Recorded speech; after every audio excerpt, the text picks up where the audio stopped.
Conservative political activist Charlie Kirk is dead after he was shot during a crowded campus event at Utah Valley University. The killing of one of the most prominent conservative media figures has spurred fears of future vitriol and violence.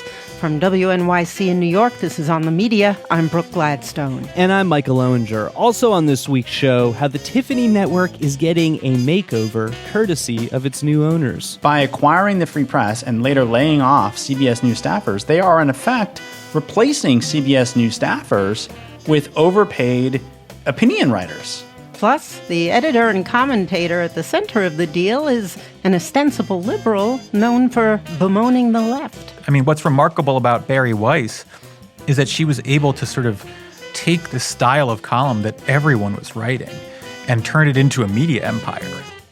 It's all coming up after this. From WNYC in New York, this is On the Media. I'm Brooke Gladstone. And I'm Micah Loewinger.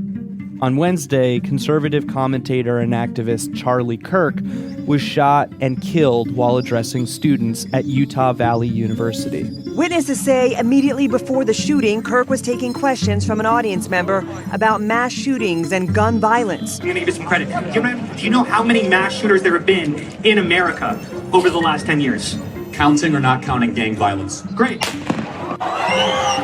Investigators say the gunman fired a shot from a nearby rooftop and hit Kirk in the neck. In the immediate aftermath of a shooting, as we've observed so many times on this show, journalists and their sources in law enforcement tend to get things wrong.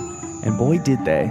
It was initially believed that the shooter was in custody. Officials now saying the suspect is not in custody. Yet another twist to this confusing afternoon. It appeared that the FBI and authorities were saying that a second person of interest was being questioned. Kash Patel, the FBI director, using his social media to refer to an individual as a subject.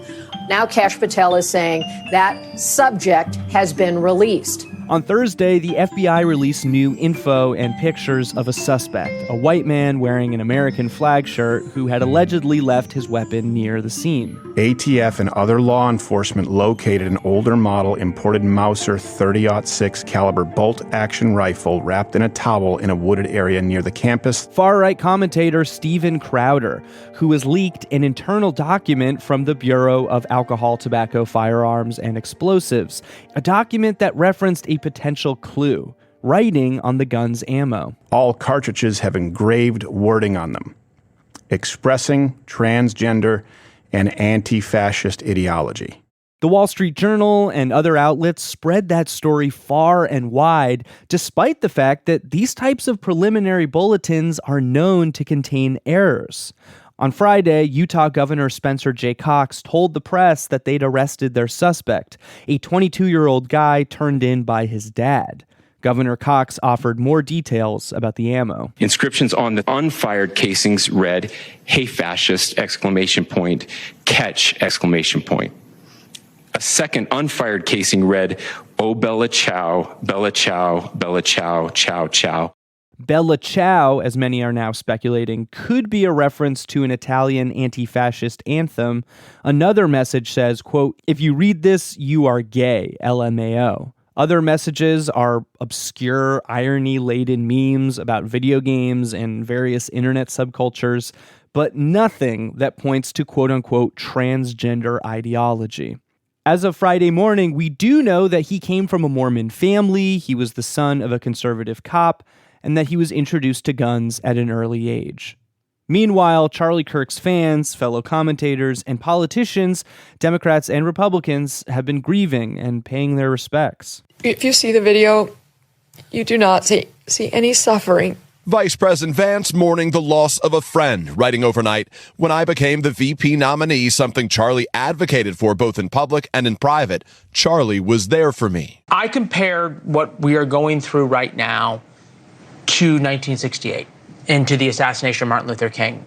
News Nation host Leland Vittert. Martin Luther King spoke for part of the population that felt marginalized, was marginalized, had been beaten down and kept down.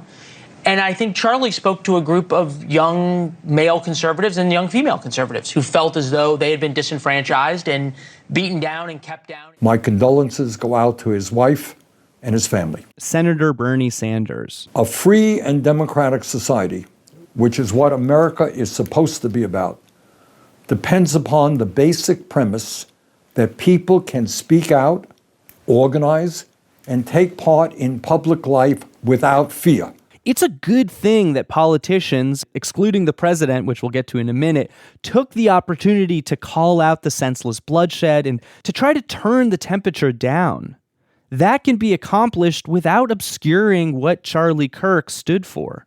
But in the immediate aftermath, there was plenty of hagiography.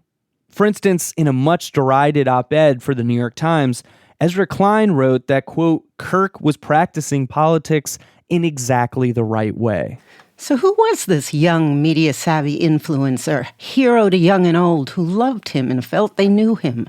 This father of two, whose tragic murder is commemorated with flags at half-staff. The obituaries say his views were controversial. The Civil Rights Act, let's be clear, created a beast, and that beast has now turned into an anti-white weapon.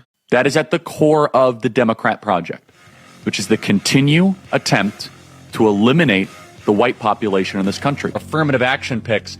Yeah, we know you do not have the brain processing power to otherwise be taken really seriously. You had to go steal a white person's slot to go be taken somewhat seriously. What does being trans even mean? Is that even a real thing? It means you need therapy. And I have compassion for you. Some people say, oh, Charlie, it's too mean-spirited, all of this. Hold on a second. Time out. You know what's mean-spirited? Erasing womanhood. I think it's worth it.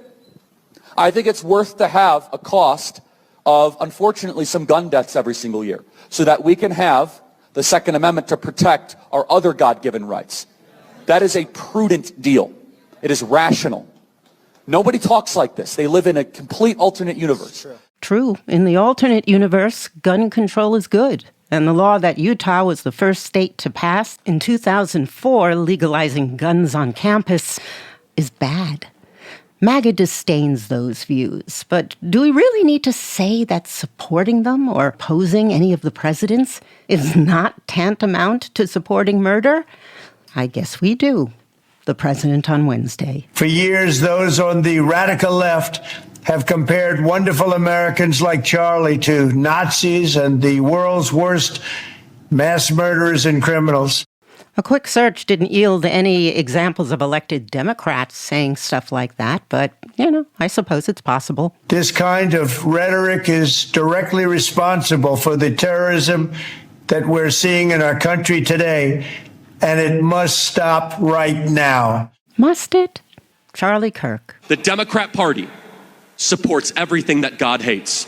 The Democrat Party is espousing the death of the unborn, the mutilation of our teenage kids, open borders, the destruction of our sovereignty, the elimination of our currency status. You're seeing some people saying, well, I disagree with what he said, but he was a champion of free speech. He died. Dartmouth professor Jeff Charlotte this week on Democracy Now! The fact that he was murdered doesn't change the fact that he was an opponent of free speech. There's no other way to cut it for a man who created something called Professor Watch List. For me, when I first got put on the list, it led to things like men saying they wanted to lynch me. It led to them calling my university, sending emails. I had to have my name removed from the university directory. I had to have my name taken off of my door. I had to change my classroom just to protect my students. All of these things happened because of the false narratives that Charlie Kirk and people like him put out there. They're Marxists and communists and fascists, and they're sick. They're dangerous for our country. Trump pondered last year whether the two sides could ever come together. I wasn't thinking like they could, because they're very, very different. And it is the enemy from within, and they're very dangerous. Too much hate, or just the right amount? For Trump, hate is powerful politics. They hate Trump, but I hate them too, you know that? So it's sort of, I really do, I hate them. I cannot stand them because I really believe they hate our country. And now a veritable banquet of red meat. My administration will find each and every one of those who contributed to this atrocity and to other political violence, including the organizations that fund it and support it, as well as those who go after our judges, law enforcement officials, and everyone else who brings order to our country. According to Axios, the State Department's already said that it would review the legal status of immigrants who've been praising, rationalizing, or making light of Kirk's death. Wired reported on an anonymously run website doxing people who mocked or cheered the murder. You are partially responsible for this. Wisconsin Republican Derek Van Orden blames the press. Finally, actually, lots did. For both the assassination attempts, for President Trump, and for Charlie Kirk being shot. You don't have a right to advocate. The free press means you're supposed to report. So every single one of you people needs to go home tonight and do some deep soul searching. There's a dead man who left 2 kids and a widow because of you. One article of MAGA faith is that the left is responsible for the lion's share of political violence. Demonstrably untrue. The Center for Strategic and International Studies has found far-right groups significantly outpace the far left when it comes to terrorist plots and incidents, like the murder of a Democratic state lawmaker and her spouse in Minnesota and the shooting of another and his spouse, or the brutal thrashing of Paul Pelosi. Shootings at Kamala Harris and the Democratic Party's campaign office in Tempe, Arizona, 3 times in less than a month. And even though Trump and his movement are in control of all 3 branches of government, and he uses them to reward his friends and punish his enemies, he still lays an exclusive claim to victimhood. In fact, for the president, all this might qualify as a national emergency, his favorite way to violate the constitutional rights of his foes. And in fact, a national emergency there may well be, just not the one he thinks there is. Our nation is broken. This week, Utah's Republican Governor Spencer Cox pleaded with his fellow Americans to look in the mirror. We just need every single person in this country to think about where we are and where we want to be. To ask ourselves, is this it? Is this what 250 years has wrought on us? I pray that that's not the case. And that all of us will try to find a way to stop hating our fellow Americans. They are at war with us. Fox News rabble-rouser Jesse Waters. What are we going to do about it? How much political violence are we going to tolerate? And that's the question we're just going to have to ask ourselves. MAGA, not for the first time or second or third or fourth, thus declares civil war. As I write this on Friday, there's little known about the suspect's political beliefs, but of course that doesn't matter. Governor Cox longs for us not to hate. But in this rageful era, hating just feels too good. Coming up, the conservative takeover of the Tiffany Network. This is On the Media.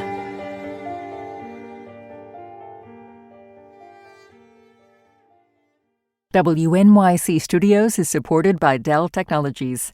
Introducing the new Dell PC with the Intel Core Ultra processor. It helps you handle a lot, even when your holiday to-do list gets to be a lot. Like organizing your holiday shopping and searching for great holiday deals and customer questions and customers requesting custom things. Plus, planning the perfect holiday dinner for vegans, vegetarians, pescatarians, and the rest of the family's dietary restrictions.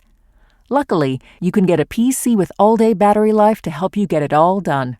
That's the power of a Dell PC with Intel inside, backed by Dell's price match guarantee. Get yours today at Dell.com/holiday. Terms and conditions apply. See Dell.com for details. Ever wondered why some trends are just suddenly everywhere? Newsflash, nothing gets popular by accident. I'm Brittany Luce, and on the It's Been a Minute podcast, I take the things you and I are both obsessing over and show you the invisible forces behind the scenes that make us love it or hate it. Be smarter about what you're consuming. Listen to the It's Been a Minute podcast today.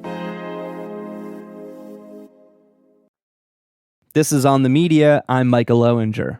And I'm Brooke Gladstone. So, Speaking of the far right's enduring, expanding claims of victimhood, even as its power hits an historic peak, I'm talking about the far right here.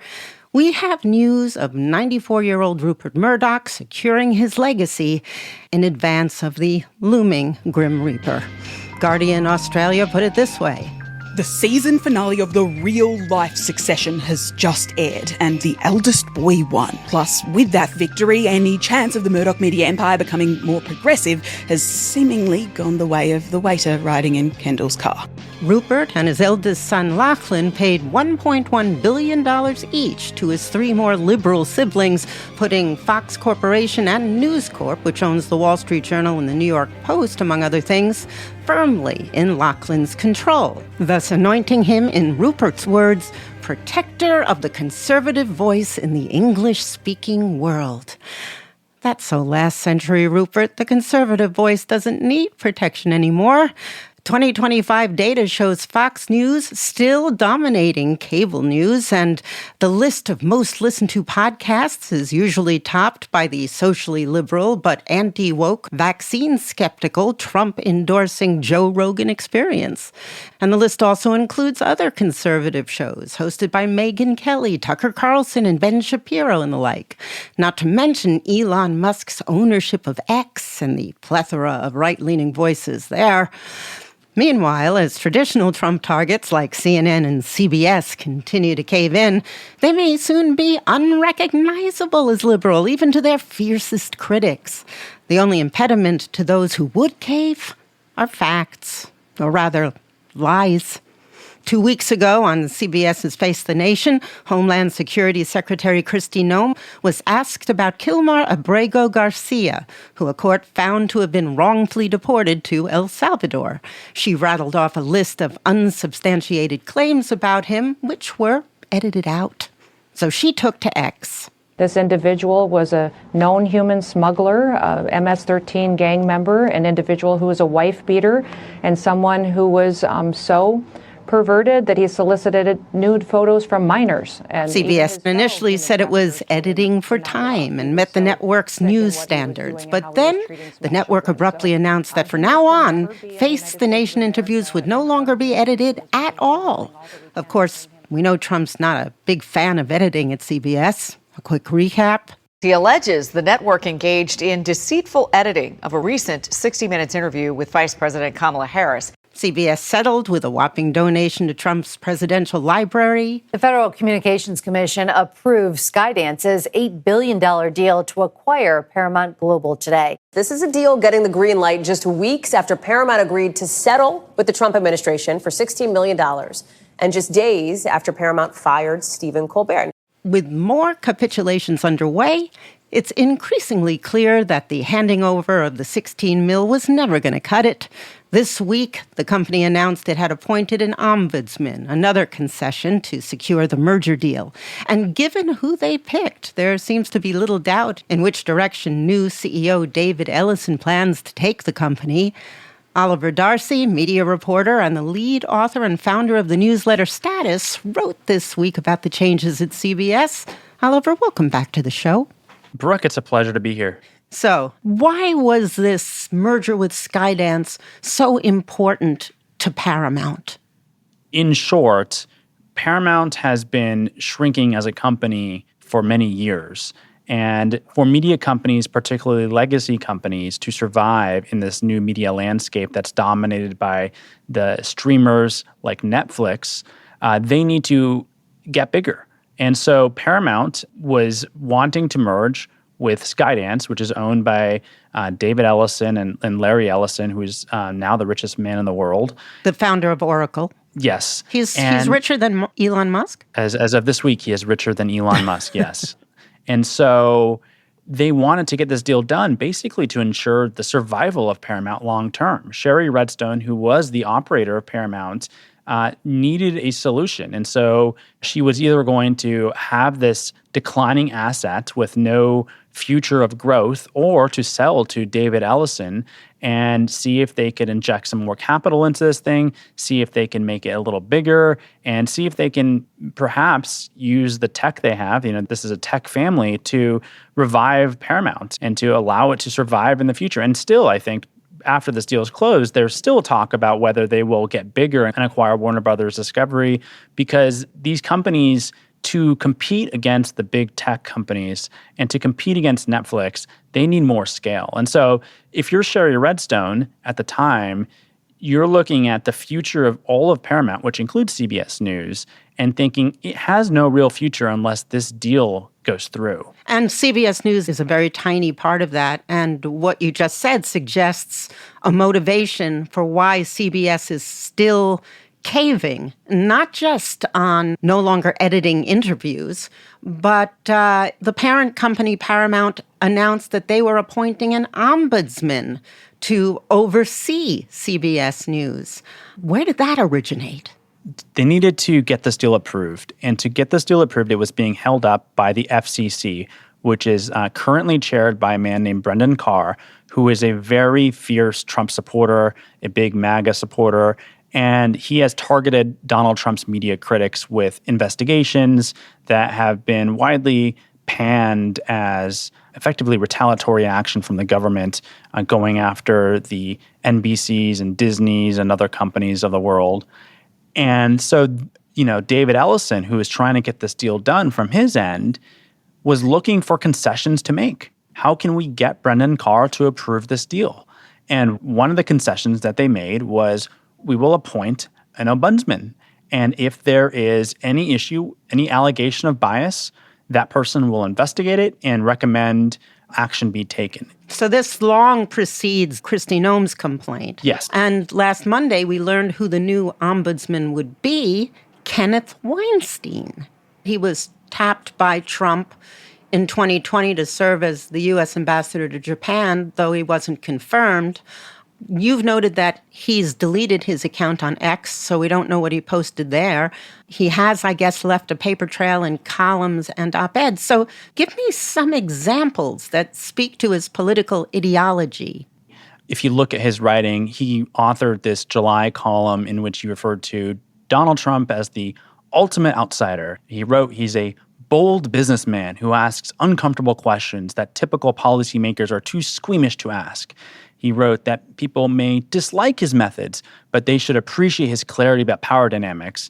He added that Donald Trump had set a standard in American policymaking of standing up for American workers and consumers.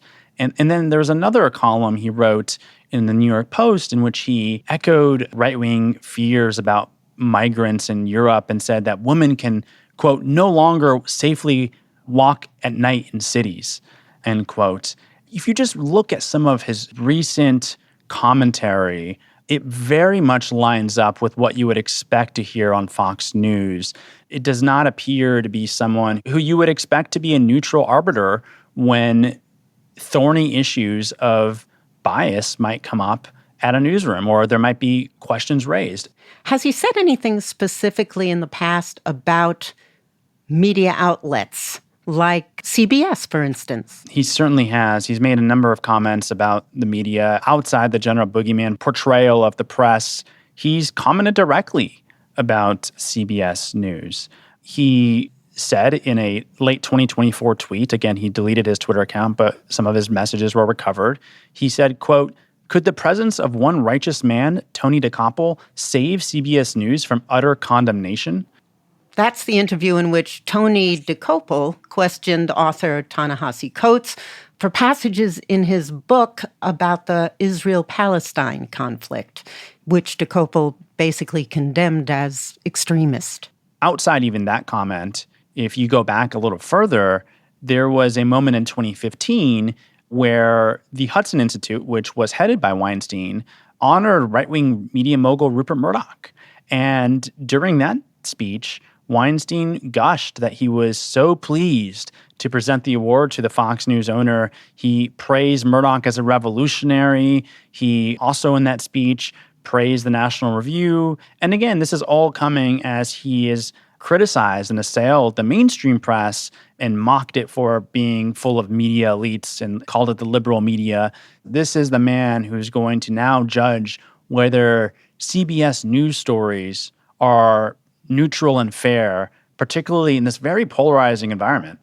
Federal disclosures revealed that he certainly has given thousands of dollars to Republican candidates, including Trump and Rubio, Nikki Haley, and others.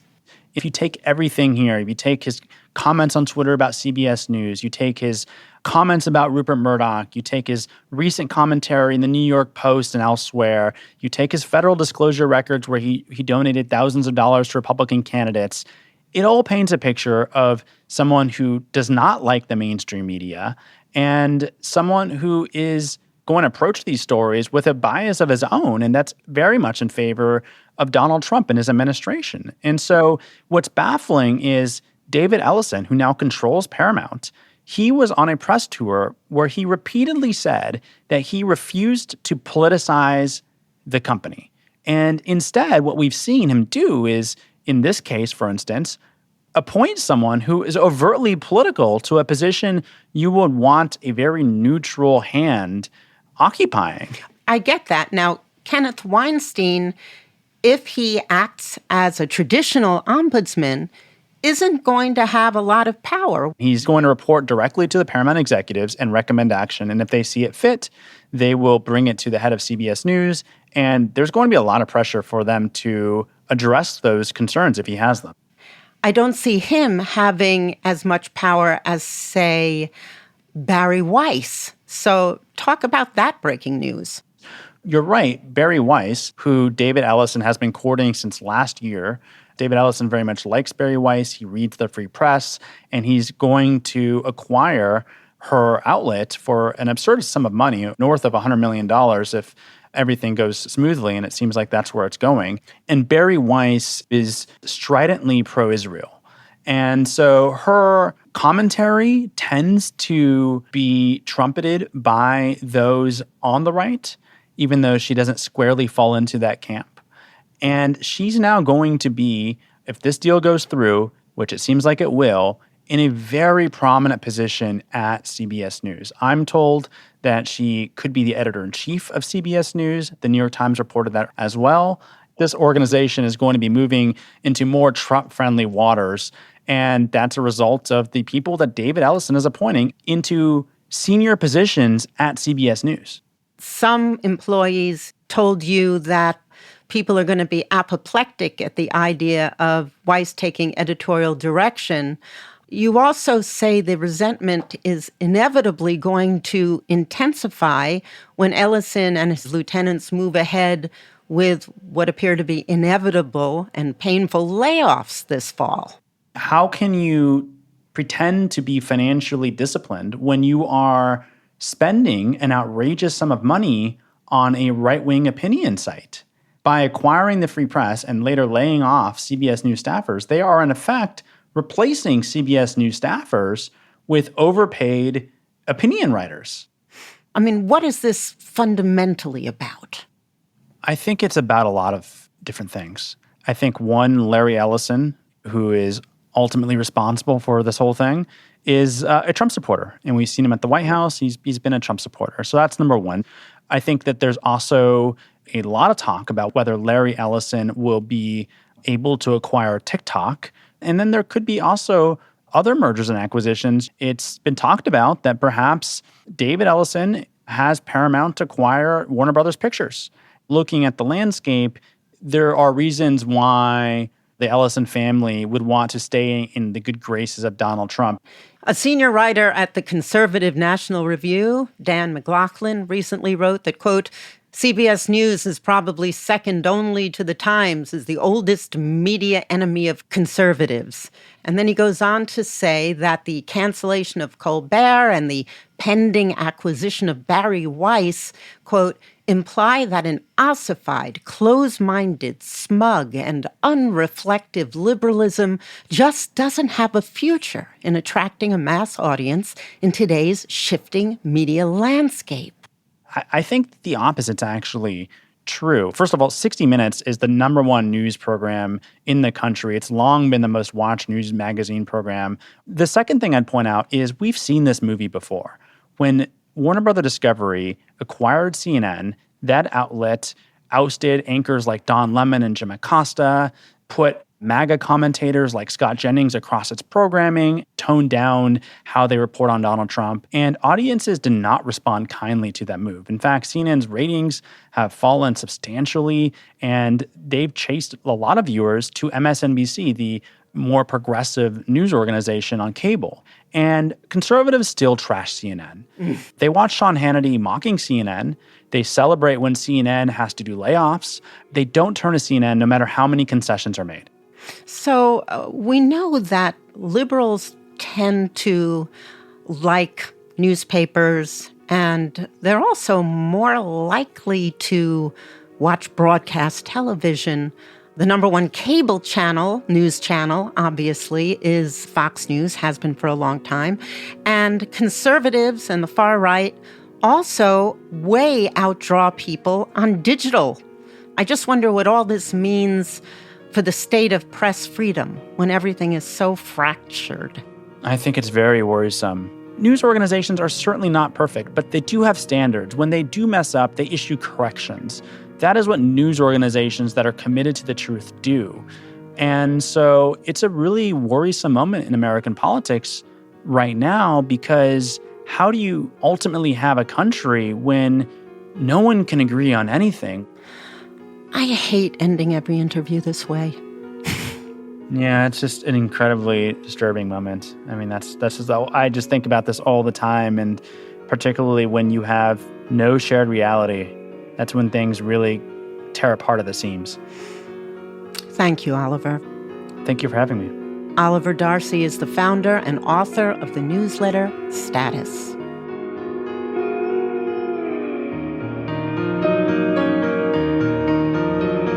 Coming up, a close read of Bari Weiss's journalism reveals more about the potential new direction for CBS News.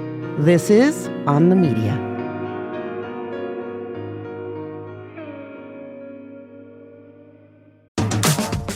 Ever wondered why some trends are just suddenly everywhere? Newsflash, nothing gets popular by accident. I'm Brittany Luce, and on the It's Been a Minute podcast, I take the things you and I are both obsessing over and show you the invisible forces behind the scenes that make us love it or hate it. Be smarter about what you're consuming.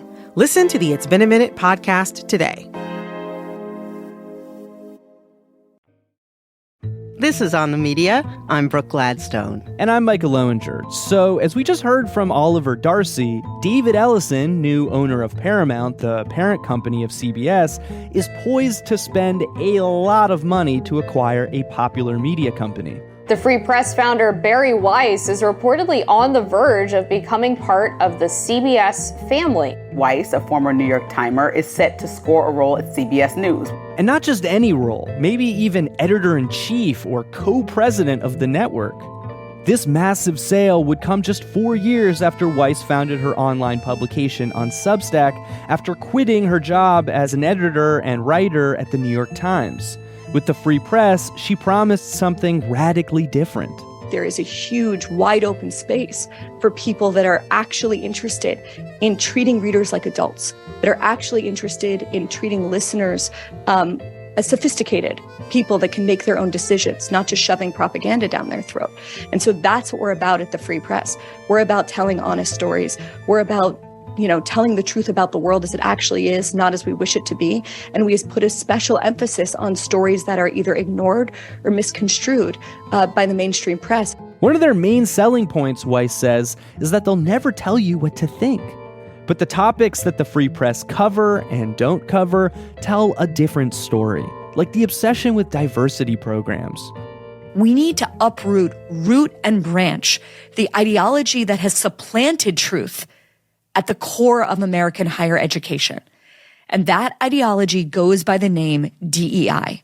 People were to be given authority in this new order, not in recognition of their talents or their gifts or their hard work or their accomplishments or their contributions to society, but in inverse proportion to the disadvantages their group had suffered.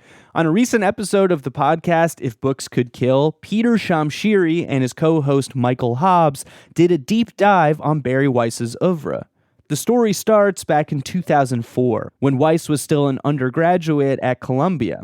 That year, she helped start a campus group called Columbians for Academic Freedom and got herself ensnared in a controversy involving a group of professors teaching Middle Eastern and Arab studies. Most notably, Joseph Mossad, a vocal anti-Zionist. I spoke to Peter Shamshiri this week. There was one incident where a student asked Joseph Mossad whether it was true that Israel gave advance notice to Palestinians in potential danger from incoming airstrikes.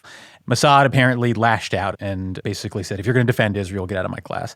Unclear whether that happened. There were investigations that led nowhere.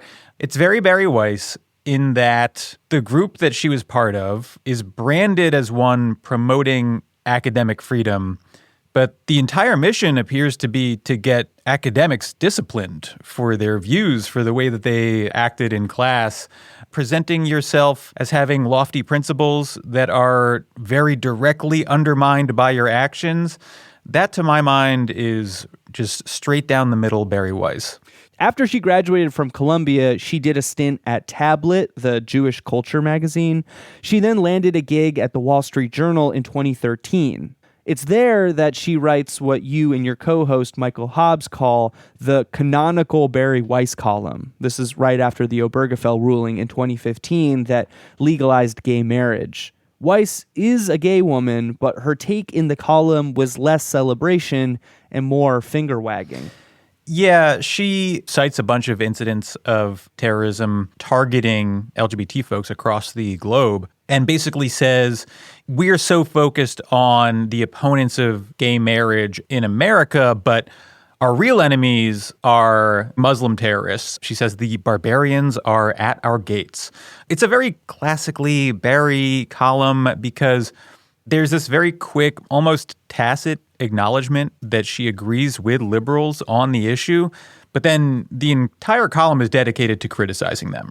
This little move is sort of the basis for her whole career. I'm a liberal, but it's very purposefully designed as a way to give the reader permission to agree without feeling like they're being a conservative. There is a thread that you'll see running through a lot of her work being relatively anti-Muslim and very concerned with Islamic terrorism. The New York Times brought her in as an op-ed editor and writer on culture and politics.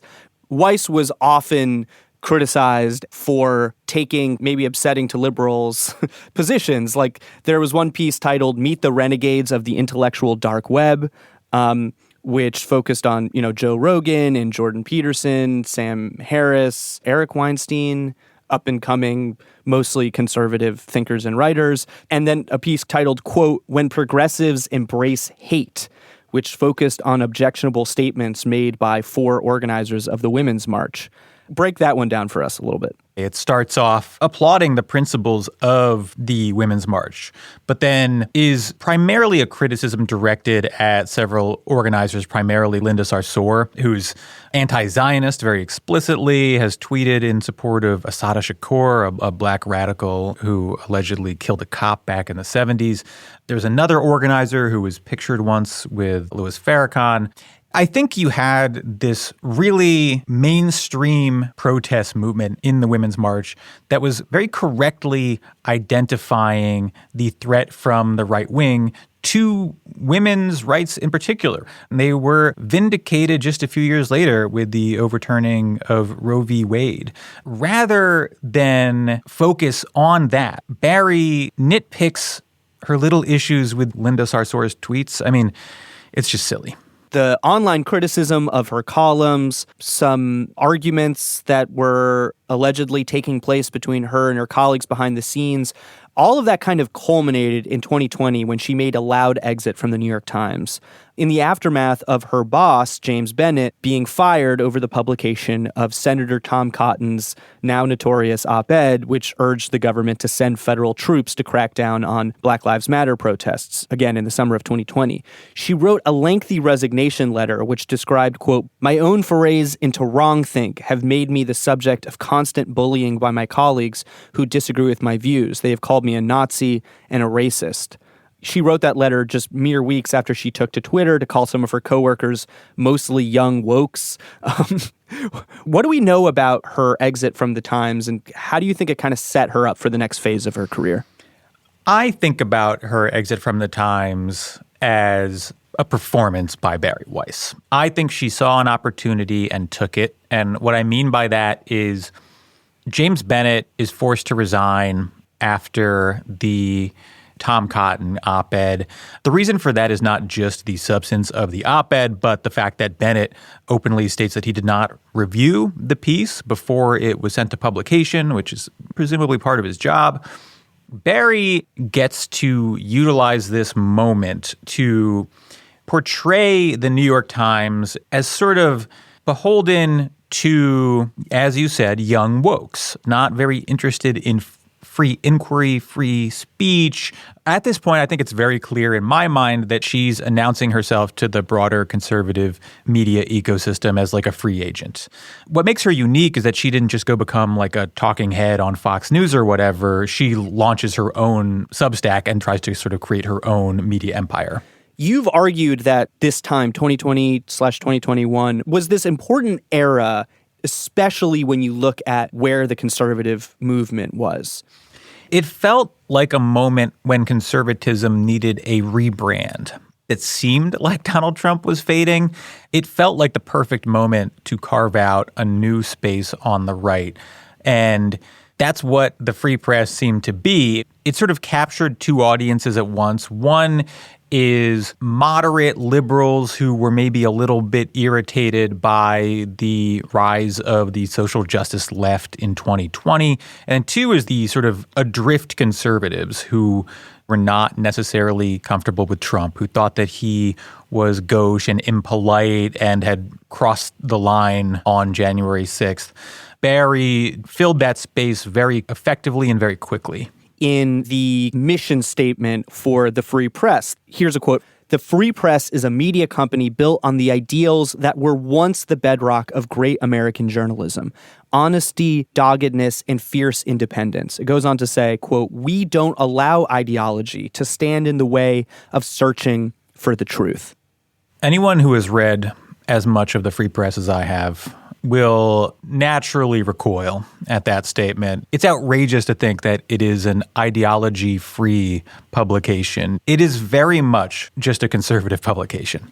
The primary theme of the Free Press's output, in my view, is aggressive criticism of the left and a sort of remarkable credulousness toward the right. There are a ton of examples of this. You can go to the website's free speech section. There's almost nothing dedicated to the Trump administration's suppression of free speech. In an era where protesters are being targeted, where the administration is targeting universities they don't like, where troops are being deployed to blue cities, the Free Press does not really cover that stuff. There are other things. There is zero criticism of Israel at the Free Press. And something I noticed very consistently is that they will often bury their criticism of Trump in debate pieces. They feature a lot of like experts weigh in sort of pieces where they will compile the opinions of different experts on something. I read one of these. It's titled, "Is Donald Trump Breaking the Law? 7 Experts Weigh In." That's right. That piece came out when there was discussion of whether Trump was disobeying court orders. They spoke to 7, I think, predominantly law professors. None of them said that Donald Trump was not breaking the law. Several of them said, yeah, he definitely is. And several of them kind of dodged the question and said, well, he's being careless. Bottom line, they found no one willing to say, no, he's not violating the law. And yet that gets packaged in this experts hash it out style piece that makes it look as if there is room for disagreement. If the headline would be bad for Trump, the story gets packaged as a debate piece. Can you give another example of that? So Mahmoud Khalil, the pro-Palestinian protester who was targeted by the administration for deportation, the pieces are Fight Club, should Mahmoud Khalil be deported? And both left and right are wrong about Mahmoud Khalil. There's a piece titled Deporting Pro-Jihadist Students, Censorship or Good Governance. If their concern is free inquiry and competing ideas, then surely you would just allow someone to write a piece criticizing the administration very clearly. The free press has been, by any kind of honest summary, it's been wildly successful. It's grown at an incredibly fast clip. It now has 1.5 million free and paid subscribers as of July. Bari Weiss has also raised $15 million from investors, which include Mark Andreessen and David Sachs. What exactly accounts for this massive valuation on this newsletter? She's got the Liz Holmes. She can whisper to these rich guys and get their money, get them believing in her cause. She immediately invested in expansion in like 2021, 2022, hired staff, raised capital from Silicon Valley types. She's expanded into video and documentaries. Their paid subscribership is well over 150,000 at $10 a month. You're talking about an operation that is generating a good amount over $1 million a month. And yet, like you mentioned again, did a round of fundraising last year and got $15 million, meaning they're burning through cash at a pretty astounding rate. She's been quite outspoken in wanting to see DEI destroyed and kind of rooted out from American public institutions. That's something that we've heard Mark Andreessen kind of beat his drum about quite a bit. Same with Christopher Rufo, who's a big supporter of the free press. In an interview with the New York Times, he called the site, quote, a beautiful off-ramp for center-left readers who he hopes to corral into his form of conservatism. Is the free press flipping readers, as he describes it? One of, I think, the big question marks about the future of the free press is how appealing is this style in the new Trump era? It's very easy when Joe Biden's in power to pitch yourself as critiquing the left because the left is in power. That feels like good journalism. Part of the appeal to a lot of people was there is a monolithic liberal culture in this country, and we need to sort of pierce that. But that's not what things feel like now. Now, with Trump in power, a lot of the free press's output is just going to read like it's consent manufacturing. I don't know that there's a ton of appetite for that. What I've observed is a kind of an anti-woke lens applied to even critique of the Trump administration or this right-wing radicalization. I listened to the most recent episode of Bari Weiss's podcast, Honestly, which he makes for the Free Press. It's an interview with Rod Dreher, an American conservative writer living in Hungary. The interview is about the rising threat of what he and Weiss called the woke right, this kind of hyper-online, misogynistic, anti-Semitic corner of the internet that is red-pilling men and boys. She basically says that the woke right is a creation or a response to the woke left. When the woke left says trans disabled people of color are the most oppressed class in America and therefore deserve the most privileges, the woke right says, no, no, no. White Christian men have actually been treated like they're at the bottom of the totem pole, and they deserve the most accommodations, in effect creating a new form of identity politics, this time in right-wing language. It's a fascinating and alarming dynamic, sort of the same phenomenon on each side of the political spectrum. It's a framework for continuing to blame the left for what's happening on the right. It's how they perpetuate their style of analysis because they don't have a ton of interest in understanding the right. They view everything that the right wing does as like the organic, reflexive response to the left. In the interview, Dreher repeatedly talks about how he supports what Donald Trump is doing to universities and the government, in the same breath as calling out this censoriousness from woke culture. He's also cheering on how conservatives should be targeting what he perceives as liberal institutions, which he and Bari seem to agree still hold the most power in the United States. At one point, he kind of cautions against making a false equivalency between the woke right and the woke left, because he's concerned about making the woke right seem as powerful as the woke left. It's very interesting where they think the danger comes from. I mean, this is an opinion that you see across the right, that the right is like besieged. And that view tends to justify their reaction. It's something that you'll see, for example, defenders of the Trump administration's cite when you ask about the excesses of that administration. Basically, this is what needs to be done to combat the extent to which the American government has been sort of poisoned by liberalism over the course of decades. That viewpoint is very important to their mission because it is how they allow themselves to believe that they are the truth tellers, that they are the objective ones. When I was speaking with a friend of mine, a liberal person who subscribes to the free press and enjoys it, the sentiment that I picked up on was that this reader felt like there's not enough of skewering of the left and honest talk about wokeism in the legacy media, and that here was something that the free press was offering, and they enjoyed that kind of cultural criticism. I've heard that basic argument before too, and I guess I'm just curious about what legacy media those folks are reading, because criticism of the left is really common in these spaces. And not just that, but like the exact style of criticism that Bari Weiss offers is very common. If you're looking for op-ed writers who are ostensibly liberal but criticize the excesses of the left, especially focusing on cancel culture, you have Jonathan Chait, Thomas Chatterton Williams, Connor Friedersdorf. You have conservatives like Brett Stevens, David Brooks. I don't really understand the argument that we need more of this. I think there's a ton of it. What's remarkable about Bari Weiss is that she was able to take the style of column that everyone was writing and turn it into a media empire. I think that's what's impressive about her. Peter, thanks for coming on the show. It's been an absolute pleasure. Thanks. Peter Shamshiri is the co-host of the podcasts If Books Could Kill and 5-4. Bari Weiss did not respond to our request for an interview.